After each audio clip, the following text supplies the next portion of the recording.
సంతోషం, వెళ్ళేటప్పుడు సంతోషమే, వచ్చేటప్పుడు సంతోషమే. ఎందుకంటే 18 రోజుల పాటు ఆల్ ఆర్ బెయిలబుల్ కేసెస్ 18 రోజుల పాటు సెంట్రల్ ప్రిజన్లో ఉండవలసిన పరిస్థితి ఏర్పడింది. దీనికి కారణం ఈ ప్రభుత్వం, పోలీసులు కుమ్మక్కై చేసినటువంటి సంఘటనలు. నేను చాలా వివరంగా గుంటూరు వెళ్ళిన తర్వాత మళ్ళా మాట్లాడతాను. నేను అందరికీ ఈ సందర్భంగా నా ధన్యవాదాలు తెలియజేస్తున్నాను. నాకు ఎవరైతే సపోర్ట్ చేశారో ఈ సంఘటనలో, ఎవరైతే మద్దతు పలికారో వారందరికీ నా హృదయపూర్వక ధన్యవాదాలు. అలాగే కొంతమంది మద్దతు పలకలేదు, వారికి కూడా నా ధన్యవాదాలు. వారు ఏమన్నారంటే పెద్ద మాట అన్నారు, దానికి కూడా నేను గుంటూరు వెళ్ళిన సమాధానం చెప్తా. అదేమన్నారంటే అసహ్యంగా మాట్లాడితే దాడులు చేయరా అని. అసహ్యంగా మాట్లాడితే దాడులు చేయదలుచుకుంటే ఎంతమంది మీద చేయాలి? అసహ్యంగా మాట్లాడే వాళ్ళ మీద. అది ఒక అంశం. వాళ్ళకు కూడా నేను రేపు నా సమాధానాన్ని తప్పనిసరిగా చెప్తా. 18 రోజులు నన్ను జైల్లో పెడితే నేను భయపడతా అనుకున్నారేమో. భయపడే ప్రశ్న ఈ అంబటి రాంబాబుకు ఉద్భవించదని మనవి చేస్తున్నా. ఎందుకంటే ఈ చంద్రబాబు నాయుడు గారి ప్రభుత్వం వచ్చినప్పుడే జైల్లో ఉండటానికి సిద్ధపడ్డానని కూడా ఈ సందర్భంగా మనవి చేస్తున్నా. నన్ను హింసించాలని, నన్ను జైల్లో పెట్టాలని చంద్రబాబు, లోకేష్ ఎప్పటి నుంచో ప్రయత్నం చేస్తున్నారు. ఎక్కడో దొరికాను, లోపల పెట్టారు. చూద్దాం, టైం విల్ కమ్ అగైన్. పరిస్థితులు మళ్ళా మారతాయి. ఈ పాపానికి వారు పరిష్కారం చేయక తప్పదని కూడా ఈ సందర్భంగా నేను మనవి చేస్తున్నాను. రాజమండ్రి సెంట్రల్ ప్రిజన్ నాకు పట్టుదలను పెంచే ఒక శిక్షణా కేంద్రం అని కూడా ఈ సందర్భంగా నేను మనవి చేస్తున్నాను. మరింత పట్టుదలగా, మరింత కసిగా ఎన్ని కేసులు పెట్టినా, ఎన్ని రోజులు జైల్లో ఉన్నా ఒక్క అడుగు కూడా వెనక్కు వెయ్యను. జగన్మోహన్ రెడ్డి గారి నాయకత్వంలో ఈ కూటమి ప్రభుత్వాన్ని ప్రజాస్వామ్యబద్ధంగా కూల్చేంత వరకు ఈ పోరాటం ఆగదు. ఎన్నిసార్లు జైల్లో పెట్టినా వెనక్కు వెళ్లే ప్రశ్న లేదు. అన్యాయంగా, అక్రమంగా జైల్లో పెట్టారు. నా ఇల్లు దహనం చేయడానికి ప్రయత్నం చేశారు, నా కార్లు బగలగొట్టారు, నా ఆఫీస్ బగలగొట్టారు, నా పెళ్ళాం బిడ్డల్ని తరిమి కొట్టారు, నన్ను చంపడానికి ప్రయత్నం చేశారు, తీసుకొచ్చి జైల్లో పెట్టారు. ఏమైంది? ఏమైద్దని అడుగుతా ఉన్నా. చంద్రబాబు నాయుడు అడుగుతా ఉన్నా, లోకేష్ని అడుగుతా ఉన్నా. ఏమైద్ది? ఏమీ కాదు. మళ్ళా కాలం గిరున తిరిగి వస్తుంది. అన్నిటికీ సమాధానం ఇవాళ చాలా మంది మిత్రులు మాట్లాడారు. బయట జరిగిన సంఘటనలు నాకు తెలియదు, చాలా తక్కువ మాత్రమే, పేపర్లో ఉన్నవి మాత్రమే నేను తెలుసుకున్నాను. జైలు జీవితాన్ని నేను అనుకోకండి, ఎంజాయ్ చేశాను. ఎంత కఠినంగా ఉన్నా ఎంజాయ్ చేశాను. ఎందుకంటే ఒక రాజకీయ స్ఫూర్తితో రాజకీయాల్లోకి వచ్చినటువంటి వ్యక్తిని నేను, పట్టుదలగా ముందుకు సాగే వ్యక్తిని జైల్లో పెడితే భయపడిపోయే వ్యక్తిని అంతకంటే కాదు, మరింత ధైర్యంగా పోరాట పటిమతో ముందుకు వెళ్లేటటువంటి వ్యక్తిని కూడా మనవి చేస్తున్నా. ఎప్పుడు ఎక్కడా తప్పు చేయలేదు. పొరపాటు మాట్లాడితే వెంటనే పశ్చాత్తాపడ్డా. పశ్చాత్తాపానికి మించిన ప్రాయచిత్తం లేదంటారే, మరి ఏమిటి? ఎంతమంది పశ్చాత్తాపడ్డారు? నేను తప్ప ఎవరైనా పశ్చాత్తాపడ్డారా అని అడుగుతా ఉన్నా. సరే, ఏది ఏమైనా టైం విల్ డిసైడ్. ఒకటి మాత్రం నేను చెప్పదలుచుకున్నాను, నాకు ఈ సందర్భంగా సపోర్ట్ చేసినటువంటి వారందరికీ కూడా పేరు పేరున నా హృదయపూర్వక నమస్కారాలు, ధన్యవాదాలు. నా పార్టీ కానివారు కూడా నన్ను సపోర్ట్ చేశారు. దాడులు చేయటం తప్పన్నారు, దాడులు అన్యాయం అన్నారు. ఒకవేళ తప్పు మాట్లాడితే కేసు పెట్టి లోపల పెట్టాలి కదా, ఇంటి మీద దాడి ఏంటి అన్నారు. దాడి చేసిన వాళ్ళకు బెయిల్ వచ్చింది.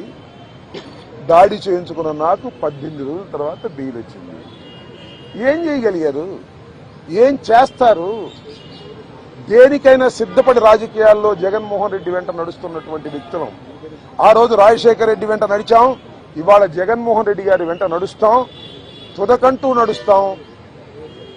బొందిలో ప్రాణం ఉన్నంత వరకు జగన్ వెంట నడుస్తాం. ఏ విషయాన్నైనా, ఎన్ని కుట్రలనైనా, ఎన్ని కుతంత్రాలనైనా ఎదుర్కోవడానికి సిద్ధంగా ఉన్నామని కూడా ఈ సందర్భంగా మనవి చేస్తున్నాను. అందరికీ నా హృదయపూర్వకమైన ధన్యవాదాలు ఈ సందర్భంగా తెలియజేసుకుంటున్నాను. మళ్ళా రేపు వివరంగా గుంటూరులో ప్రతి విషయం గురించి కూడా నేను మాట్లాడతాను. ఇంకోని అడిగితే అడగండి.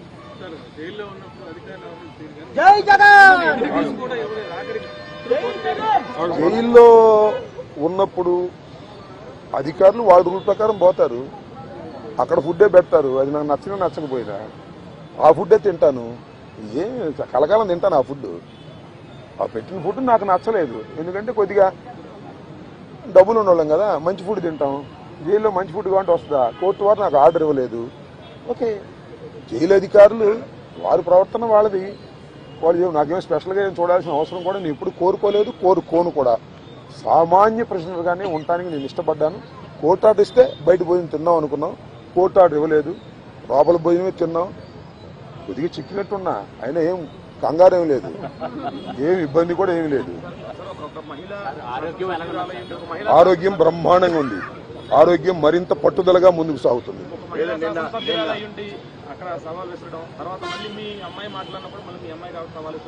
సరే, ఇప్పుడు వాళ్ళ గురించి వాళ్ళని ఉపయోగం ఉంది. చంద్రబాబు మానిటర్ చేశాడు, లోకేష్ మానిటర్ చేశాడు దాడిని. కరెక్ట్ గా చెప్తున్నా నేను, చంద్రబాబు లోకేష్ మానిటర్ చేశారు దాడిని. 7 గంటల సేపు నా ఇంటి దగ్గర దాడి జరిగింది. 7 hours పోలీసులు ఉన్నారు అక్కడ. ఇంతకన్నా ప్రజాస్వామ్యంలో ఏం కావాలి చెప్పండి, నాకు అర్థం కాల. 5 గంటలకు వచ్చి 12 గంటలకు వెళ్ళారు. తెలుగుదేశం కార్యకర్తలనండి, దుండగులనండి, దుర్మార్గులనండి, గంజాయి బ్యాచ్ అనండి, పోలీసులు అందరూ అక్కడే ఉన్నారు. వాళ్ళ సమక్షంలోనే దాడి జరిగింది, వాళ్ళ రక్షణలోనే దాడి జరిగింది. మీ అందరికీ తెలుసు, నేను ప్రత్యేకంగా చెప్పాల్సిన అవసరం లేదు. బట్ నేను 11వ తారీఖున రాత్రి 10:20 నేను అరెస్ట్ అయిన దగ్గర నుంచి ఇప్పుడు వరకు ఏం జరిగిందో బయట ప్రపంచంలో నాకు లిటిల్ నాలెడ్జ్ ఉంది. అంటే పేపర్ నాలెడ్జే తప్ప నాకు ఎవరు ఏమీ నాలెడ్జ్ ఇవ్వలేదు. కాబట్టి ఈ నాలెడ్జ్ అంతా తెలుసుకుని రేపు చాలా వివరంగా, చాలా సుదీర్ఘంగా నేను నా ఆవేదననండి, నా కోపం అనండి, నా బాధ అనండి, నా ఆర్గ్యుమెంట్ అనండి ప్రజల ముందు పెడతాను. ఎందుకంటే ప్రజల ముందు ఎందుకు పెట్టాలంటే ప్రజలకు అర్థం కావాలి, నేనేమిటో తెలుసు. అయినా ఇప్పుడు జరిగినటువంటి సంఘటనలో చాలా పత్రికలు రాసినాయి కదా నా మీద, వాటన్నిటికీ ప్రజలకు చెప్పుకోవలసినటువంటి బాధ్యత నాకు ఉంది. కాబట్టి రేపు చాలా క్షుణ్ణంగా చెప్తాను. చెప్పండి. ప్లాన్స్ ఇప్పుడు నా జోగి రమేష్, అమ్మటి రాంబాబు అని కదా, వాళ్ళ విధానమే వైలెన్స్ లోకి వెళ్లి భయపెట్టాలని ప్రయత్నం చేస్తున్నారు. జైల్లో పెడితే భయపడతాం అనుకుంటున్నారు, ఇళ్ల మీద దాడి జరిగితే భయపడతాం అనుకుంటున్నారు. భయపడ్డారు, నా పిల్లలు భయపడ్డారు, వాస్తవమే కాదని అంటలా. ఇంట్లోకి వచ్చి నా పిల్లలు, నా మనవలు ఉన్నప్పుడు దాడి చేస్తే భయపడతారు ఎవరైనా. పోలీసులు ఏం చెప్పారు తెలుసా, మీకు ఆశ్చర్యపోతారు. సార్ మీరు పారిపోండి సార్, పారిపోండి సార్ అని చెప్పారు. రక్షించాల్సిన పోలీసులు, ఆ గంగా వెంకటేశ్వర ఆయన తెలుగుదేశం ఆయన, పారిపోండి సార్ అంటాడు. మీరు గోడ దిగి వెళ్తారా అని చెబుతున్నాడు నన్ను. గోడ దిగే వాళ్ళకంటే సావటం బెటరా అని చెప్పా. అది నువ్వే కదా దాడి చేస్తున్నావు చెప్పా. ఏంది ఇదంతా? అంతా చాలా వికృతంగా, ఆటవిక రాజ్యంగా మీరు చేశారు. వీటన్నిటికీ ప్రజాస్వామ్యంలో అన్నిటికీ సమాధానం వస్తుంది ఒక రోజున. వాడికి తప్పనిసరిగా సమాధానం చెబుతాం. మీరు కేసులు పెట్టి భయపెట్టాలనుకున్నారు, భయపడం, మరింత ధైర్యంగా ముందుకు సాగుతామని కూడా ఈ సందర్భంగా మరోసారి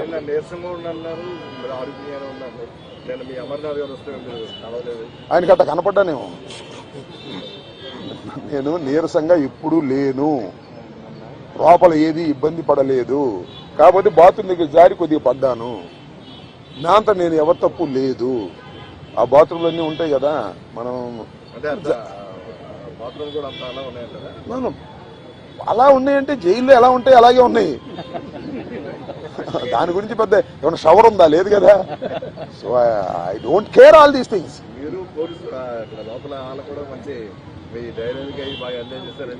ఐ డోంట్ నో దట్. ఇప్పుడు నేనైతే ఒకటి, ధైర్యాన్ని వీడలేదు, వీడను, ప్రాణాలకి తెగించే ఉన్నాము. ఎందుకంటే పోలీసులను అడ్డం పెట్టుకుని మనుషులను చంపే అలవాటు చంద్రబాబుకి, లోకేష్కి ఉంది. కాబట్టి వీఆర్ రెడీ ఫర్ దాట్. దాని గురించి ఏం కంగారు పడాల్సిన అవసరం లేదు, భయపడాల్సిన అవసరం లేదు.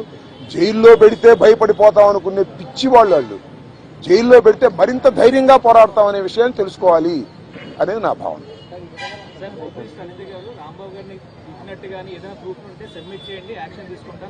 చూశారుగా మీరు, సోషల్ మీడియాలో చూడలేదా? నన్ను తిడతా ఒక ఆమె వీర విహారం చేసింది. వాళ్ళు కళ్ళుండి గుడ్డి వాళ్ళు పక్షపాతంగా వ్యవహరిస్తున్నారు.